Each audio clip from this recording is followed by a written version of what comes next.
Dios les bendiga, mis hermanos. En esta ocasión, con alegría en nuestros corazones, vamos a leer el Evangelio según San Marcos, capítulo 8, los versículos del 27 al 38. La palabra de Dios dice de la manera siguiente: Salieron pues Jesús y sus discípulos por las aldeas de Cesarea de Filipo, y en el camino preguntó a sus discípulos diciéndoles: ¿Quién dicen los hombres que soy yo? Ellos respondieron: unos Juan el Bautista, otros Elías y otros alguno de los profetas. Entonces él les dijo: ¿Y vosotros, quién decís que soy? Respondiendo Pedro le dijo: Tú eres el Cristo. Pero él les mandó que no dijesen esto de él a ninguno. Comenzó a enseñarles que le era necesario al Hijo del Hombre padecer mucho y ser desechado por los ancianos, por los principales sacerdotes y por los escribas, y ser muerto y resucitar después de 3 días. Esto les decía claramente. Entonces Pedro le tomó aparte y comenzó a reconvenirle. Pero él, volviéndose y mirando a los discípulos, reprendió a Pedro diciendo: Quítate de delante de mí, Satanás, porque no pones la mira en las cosas de Dios, sino en las de los hombres. Y llamando a la gente y a sus discípulos, les dijo: Si alguno quiere venir en pos de mí, niéguese a sí mismo y tome su cruz y sígame. Porque todo el que quiera salvar su vida la perderá, y todo el que pierda su vida por causa de mí y del Evangelio la salvará. Porque ¿qué aprovechará al hombre si ganare todo el mundo y perdiere su alma? ¿O qué recompensa dará el hombre por su alma? Porque el que se avergonzare de mí y de mis palabras en esta generación adúltera y pecadora, el Hijo del Hombre se avergonzará también de él cuando venga en la gloria de su Padre con los santos ángeles. Esta es palabra de Dios. Vamos a meditar, hermanos, en este pasaje con el tema: Tú eres el Cristo.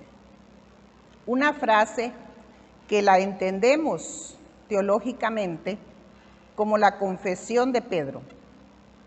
Confesar al Señor, decir lo que creemos de Él, ese es el tema con el cual inicia este pasaje.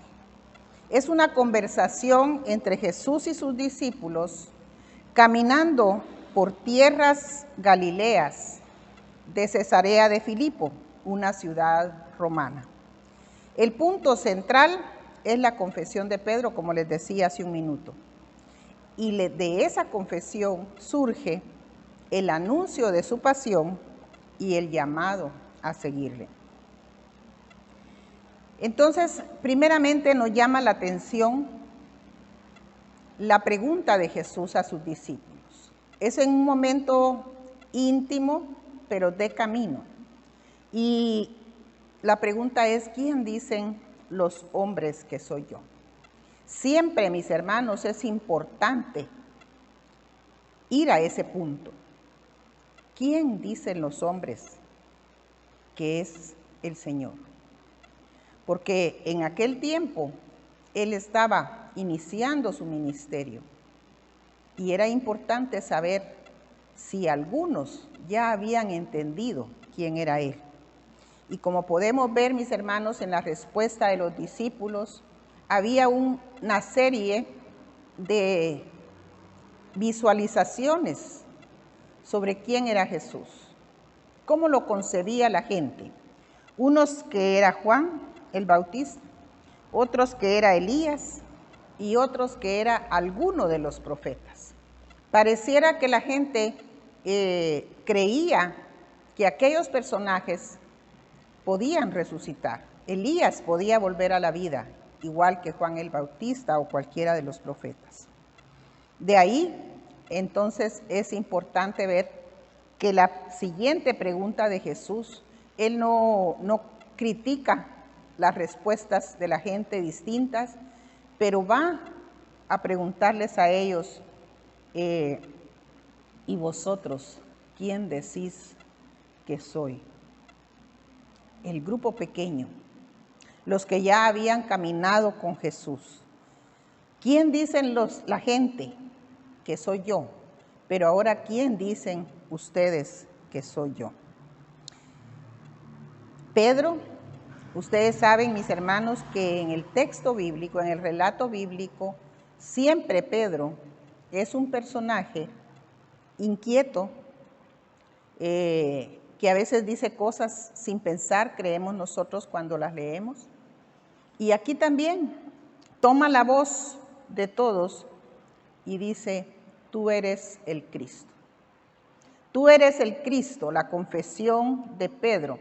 La palabra Cristo es la versión griega de la palabra ungido, de la palabra Mesías. Es decir, lo está identificando Pedro como el verdadero enviado de Dios. Y esto es importante. Es importante que ya a estas alturas Pedro pueda afirmar esa gran verdad. Esa gran verdad que Jesús no ha expresado con sus labios, no ha dicho que Él siempre se identifica como el Hijo del Hombre, especialmente en este Evangelio. Pero ellos pareciera que ya entendieron quién es Jesús.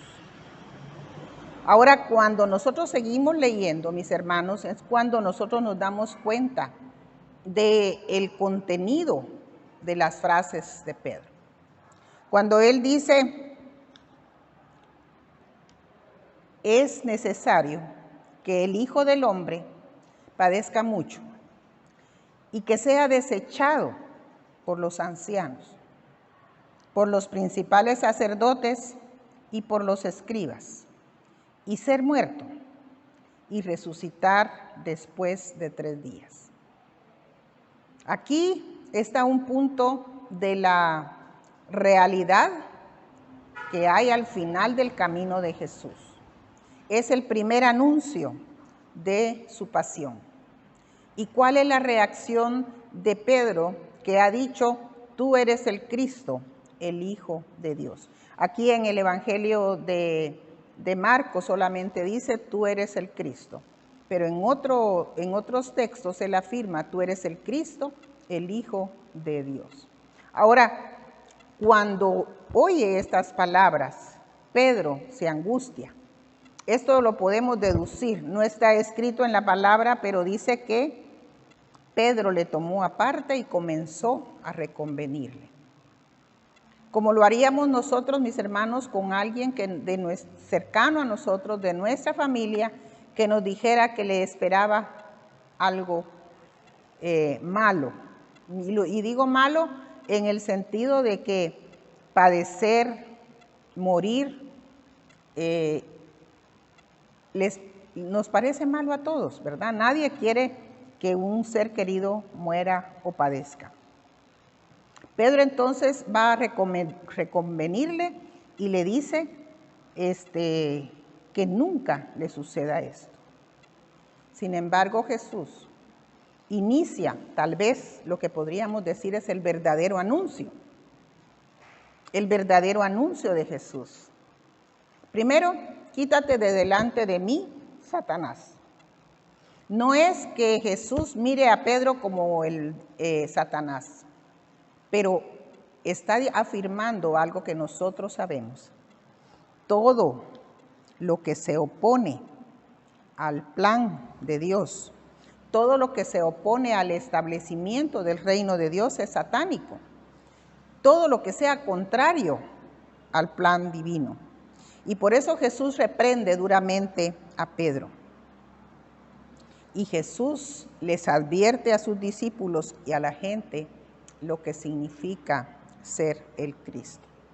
Este pasaje tiene algo importante, la confesión, el llegar al momento en que con sus propios labios Pedro afirma que Jesús es el Cristo, es el enviado, es el ungido. Pero no es eso lo importante, sino la explicación de Jesús.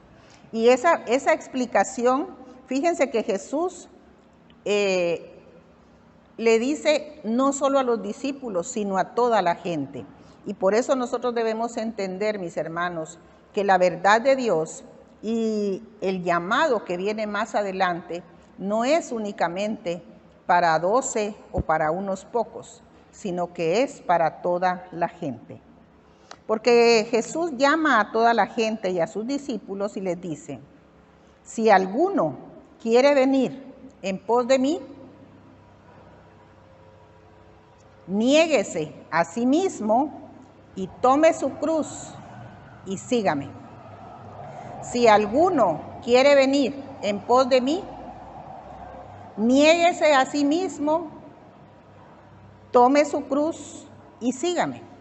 Aquí hay unos elementos importantes, mis hermanos, que nosotros tenemos que conocer de Cristo.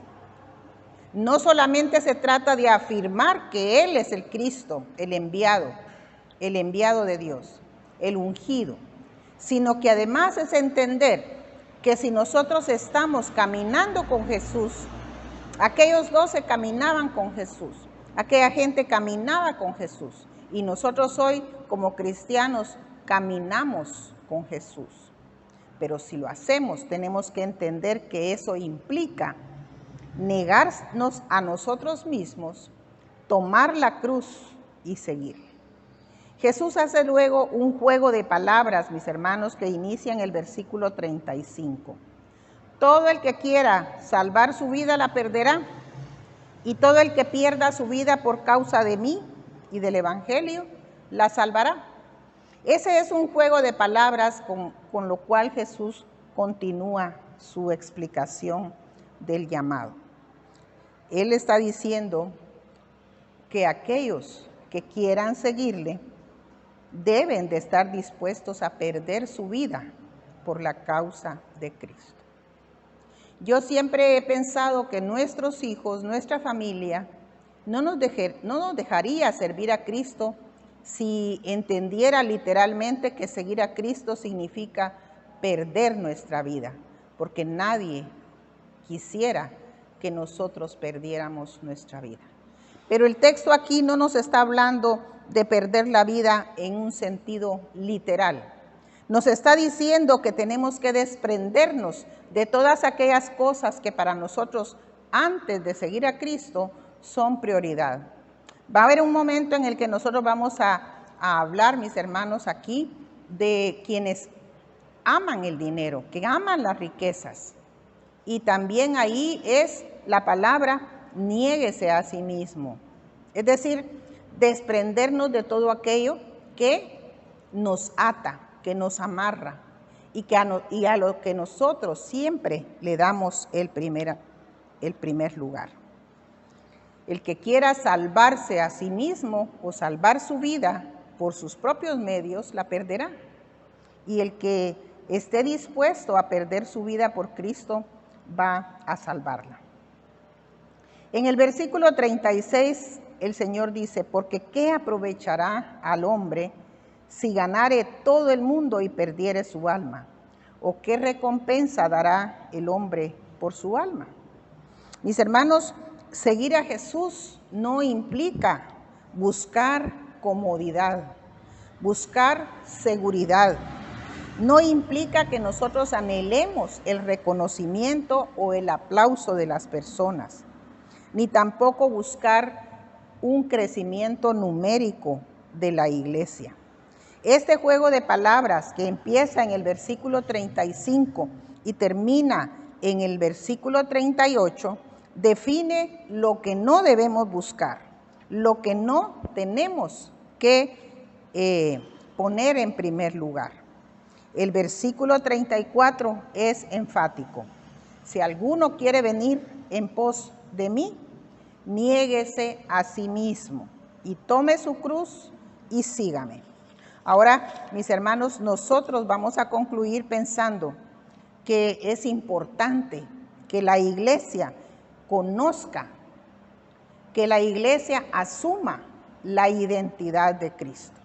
Porque por no tener una clara comprensión de la identidad de Cristo, hay muchos mensajes diversos y equivocados, predicándose desde los púlpitos. Pero nosotros ahora entendemos qué es el llegar a la madurez como cristianos para poder decir que Jesús es el Cristo. Y es, mis hermanos, lo que los discípulos hicieron inmediatamente después de que Jesús murió, resucitó y ascendió al cielo. La proclamación de que Jesús es el Cristo. No se quedó nada más en la palabra que Pedro le respondió a Jesús, sino que es algo que se viene anunciando. Hermanos, identificarnos con Cristo o identificar a Cristo como el enviado de Dios implica no alejarnos del mundo, sino estar en el mundo, pero estar en una mentalidad tal que vamos a entender plenamente lo que significa negarnos a nosotros mismos, tomar una cruz y proclamar. No resistirnos tampoco a las dolencias humanas, afrontar aquellas situaciones que surgen como consecuencia de seguir al Señor. La iglesia, mis hermanos, y con esto finalizo, tenemos que preguntarnos como iglesia, ¿dónde ponemos la mira? El error de Pedro al reconvenir al Señor ante el anuncio de su pasión fue, como le dijo Jesús, no pones la mira en las cosas de arriba, sino en las de los hombres. Nosotros, como seguidores de Cristo, tenemos entonces, repito, que preguntarnos, ¿dónde ponemos nuestra mirada? Cuando nosotros confesamos a Cristo, ¿a qué estamos dirigiendo nuestra vista? ¿A las cosas del mundo o a las cosas de Dios? Que el Señor nos bendiga.